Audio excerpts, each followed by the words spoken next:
There were people escaping, wanting to be free. There's a sophistication. There was a process involved, which was the legal system. Judges in the 22nd Judicial Circuit voted to create a memorial commemorating enslaved blacks and white lawyers who worked together in the fight for freedom.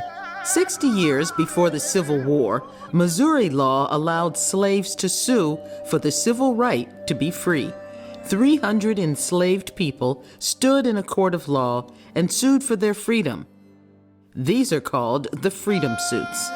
I was definitely driven by the excitement, and mainly the strength of the subject.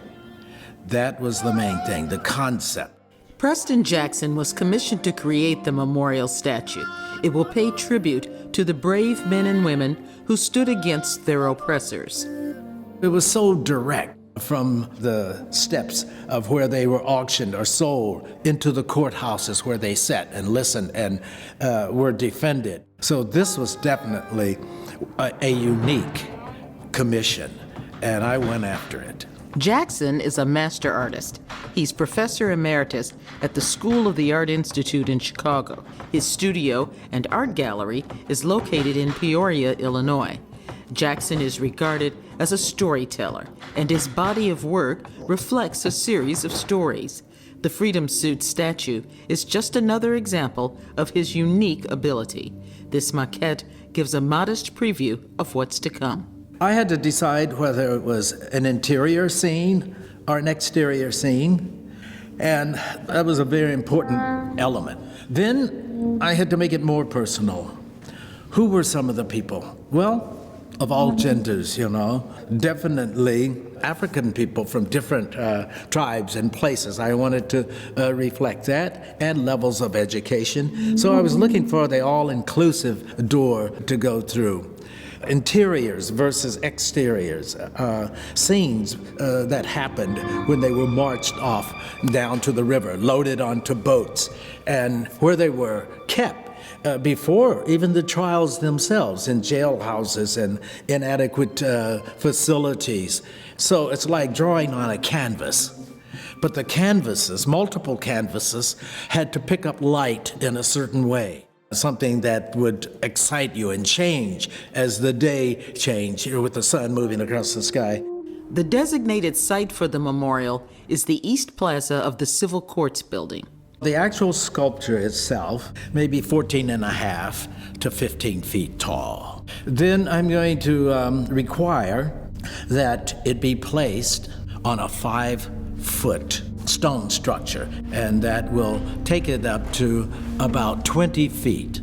This will be my best piece. I say that about a lot of pieces, but this is definitely because of the scale of the piece and located in a place that's hot with culture, hot with spiritual stuff. Jackson has a personal connection to this memorial. Like the Freedom Suits plaintiffs who fought for equality, as a black man, he has experienced his own struggles. Black artists don't get very many commissions. And galleries, that's another situation that I divorced.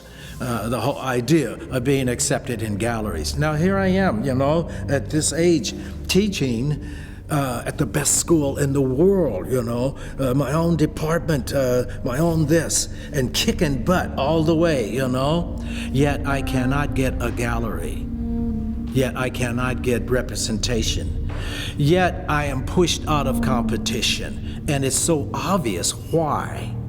Sometimes right in my face, sometimes told. And this is like, up until the years 2000. And that's why I opened my own gallery. Regardless of his personal struggles and those of the Freedom Suits litigants, Jackson wants this statue to reinforce a positive message. I have a choice whether to emphasize the activity, because we know it's negative. It's negative. There's nothing beautiful about this. But the beauty lies within the sharing of the information. the sharing and telling the truth. Beauty is in truth. Truth is in beauty. So the beauty is in there's someone who cares about you, someone from the white culture that cared about someone from the black culture. That's the beauty of it.